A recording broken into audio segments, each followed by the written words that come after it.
নিয়োগের দাবিতে ফের পথে চাকরি প্রার্থীরা। শিক্ষক হতে চেয়েছিলেন তারা, পরীক্ষা দিয়ে পাশ করলেও এখনো মেলেনি চাকরি। সেই ক্ষোভ জানিয়ে মুখ্যমন্ত্রীর কাছে ডেপুটেশন জমা দিতে গিয়ে খালি হাতে ফিরতে হলো চাকরি প্রার্থীদের। দ্রুত নিয়োগের দাবিতে শুক্রবার মুখ্যমন্ত্রীর বাসভবনে ডেপুটেশন দিতে যান 2016 সালের এসএলএসটি পরীক্ষায় উত্তীর্ণ নবম থেকে দ্বাদশ শ্রেণীর ওয়েটিং চাকরি প্রার্থীরা। কিন্তু অভিযোগ উঠছে মিলন সংঘ ক্লাবের সামনে থেকে তাদের ফিরিয়ে দেওয়া হয়, পাঠানো হয় জনতার দরবারে। সেখানেও জমা নেওয়া হয়নি খামবন্দি স্মারকলিপি।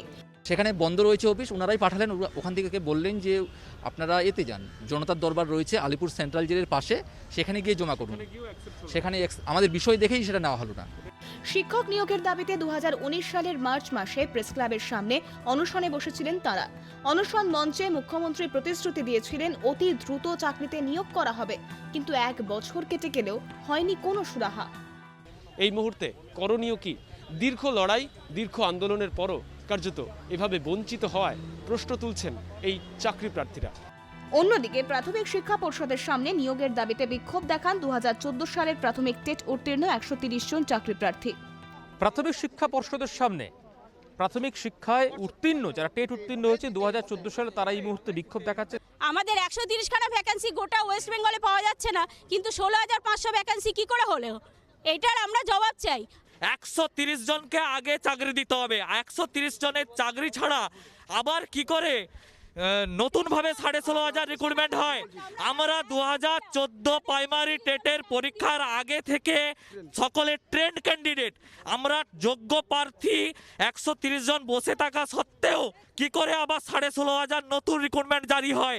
এর জবাব পর্ষদ সভাপতিকে দিতে হবে। প্রসঙ্গত কিছুদিন আগে টেট উত্তীর্ণদের মধ্যে 16,500 জনকে আগামী 2 মাসের মধ্যে নিয়োগ করার ঘোষণা করেন মুখ্যমন্ত্রী। 20,000 পাস করেছে, তার মধ্যে 16,500 শূন্য পদ আছে, এগুলো ইন্টারভিউ করে নিয়ে নেবে 2 মাসের মধ্যেই। প্রাথমিক শিক্ষক নিয়োগ প্রক্রিয়ার এই বিজ্ঞপ্তিকে চ্যালেঞ্জ করে কলকাতা হাইকোর্টে মামলা করেন 2014 সালের টেট পরীক্ষার্থীদের একাংশ। শুক্রবার এই মামলায় রায়দান করে হাইকোর্ট। টেটে পাস করা তা সত্ত্বেও তাদের পাসও করায়নি এবং নতুন একটি চাকরির প্রসেস চালু করে এদেরকে সেখানে পার্টিসিপেটও করতে দিয়েছিল না। তাতে কোর্ট বলল না, এটা অন্যায়, এটা করা যাবে না, এদেরকেও নতুন পরীক্ষাতে বসার সুযোগ দেওয়া হবে যাতে এরাও পার্টিসিপেট করতে পারে, এবং পুরনো যে মামলা সেটাও যেরাম চলার সেরাম চলবে। প্রশ্ন উঠছে, এতদিনে 130 জনকে নিয়োগ করতে পারেনি যে সরকার, সেই সরকার কি করে 2 মাসের মধ্যে 16,500 জনকে নিয়োগ করবে? রাজ্য জুড়ে যে বিক্ষোভ চলছে সেই বিক্ষোভকে সীমিত করতেই কি এই ঘোষণা? Bureau report, Calcutta television network.